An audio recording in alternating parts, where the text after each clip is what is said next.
এক অদ্ভুত আচরিত ঘটনা, একটা মহিলা মানুষ 5 মাস ধরে মাথা মধ্যে হেলমেট পিন্দা রয়েছে। কি বিশ্বাস হইতেছে না? একদম হাসা কথা, বাস্তব কথা।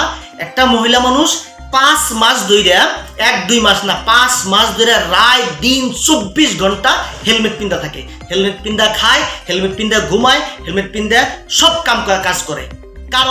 কারণটা জানার জন্য এই ভিডিওটা শেষ পর্যন্ত দেখা লাগবো। তাহলে দেরি না করে চলেন ভিডিওটা আরম্ভ করি। বন্ধুরা, এই যে ভিডিওর মধ্যে হেলমেট পিন্দা মহিলাটা দেখতেছেন, এই মহিলাটার নাম মর্জিনা খাতুন। মহিলাটার স্বামীর নাম হয়েছে রফিকুল ইসলাম, আর স্বামীর বাসা হইল বঙ্গাইগাঁও জেলার ভান্ডারা। মহিলাটা যাওয়া 5 মাস ধরে এইভাবে হেলমেট পিন্দা রান্দাবাড়ি করে, খায়, ঘুমায়, যে কোনো জায়গায় যায় হেলমেট পিন্দা। এই হেলমেট পিন্দার কারণটা হলো এই মহিলা মানুষটার মাথার মধ্যে কোনো অদৃশ্য শক্তি, আমরা ভূত বিলাক হইতে পারি বা অদৃশ্য শক্তি বিলাক হইতে পারি, ভূত বা কোনো অদৃশ্য শক্তি পাথর দিয়ে মাথার মধ্যে ঢেল মারে। অন্য কোনো জায়গায় না, শুধুমাত্র মাথার মধ্যে ঢেল মারে। এর আগে কয়েকবার মাথার মধ্যে ঢেল খায়া মাথা কপাল ফাইটে রক্তও বেরিয়েছে, চিকিৎসালয়ে ভর্তি করছিল। মহিলাটারে এই বাড়ির থেকে বঙ্গাইগাঁও জেলার ভান্ডারার এর যেটা স্বামীর বাড়ি, রফিকুল ইসলাম নামের যে মানুষটার লগে বিয়ে হয়েছে, সেই রফিকুল ইসলামের বাড়ি হলো ভান্ডারা, আর ভান্ডারা থাকে। কিন্তু কী হলো, ভান্ডারা ওই বাড়িতে পাথরের ঢেলাই দেখে মহিলাটারা কি করলো, মহিলাটার যেটা বাপ মায়ের বাড়ি আছে, বাপ মায়ের বাড়িতে নিয়ে মহিলাটারা রাখছিল। তারপরেও ঠিক ওই জায়গায়, যে জায়গায় মহিলায় যায়, ওই জায়গায় মহিলাটারে পাথর দিয়ে কোনো অদৃশ্য শক্তি বা ভূতে ঢেল মারে।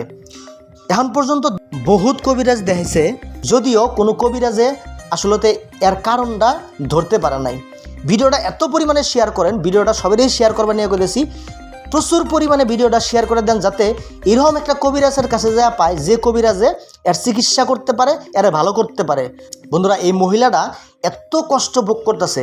আপনারা চিন্তা করেন, যদি একটা মানুষ রাত দিন 24 ঘন্টা 5 মাস ধরে হেলমেট পিন্দা থাকা লাগে, তাইলে ওই মানুষটার মনের মধ্যে কীরকম ধরনের জ্বালা যন্ত্রণা উঠবো, বা ওই যে পরিয়ালটার মধ্যে আছে ওই মহিলাটা, ওই পরিয়ালটার কত ধরনের কষ্ট হইতে পারে আসলে এই হেলমেট পিন্দার জন্য। উপায়হীন হইয়া, যেহেতু পাথর যেটা ঢেল মারে, অদৃশ্য শক্তি বা ভূতে যে পাথর দিয়ে ঢেল মারে, এটা আসলে মাথার মধ্যে মারে, অন্য কোনো জায়গায় না, মাথার মধ্যে ঢেল মারে। যার জন্য এই মহিলাটা হেলমেট পিন্দা এত কষ্ট করে 5টা মাস ধরে থাকতেছে। বন্ধুরা, এই যে দেখেন চালের উপরে যদি আমরা দেখি, চালের দৃশ্য কিনা দেখেন, না সব পাথর, এই যে দেখেন, এই যে হাতের মধ্যে পাথর, এই যে বুগলে পাথর, আসলে এই পাথর কিনা দিয়া মহিলাটার মাথার মধ্যে ঢেল মারা হয়। যত পারেন বন্ধুরা ভিডিওটা শেয়ার করেন, ভিডিওটা শেয়ার করার জন্য অনুরোধ রইল। বন্ধুরা, যদি ভিডিওটা ভালো লাগে, যদি ইউটিউবে দেখতেছেন সাবস্ক্রাইব করেন, আর যদি ফেসবুকে পেজ দেখতেছেন তাহলে পেজটা ফলো করেন, লাইক কমেন্ট শেয়ার করেন। ধন্যবাদ।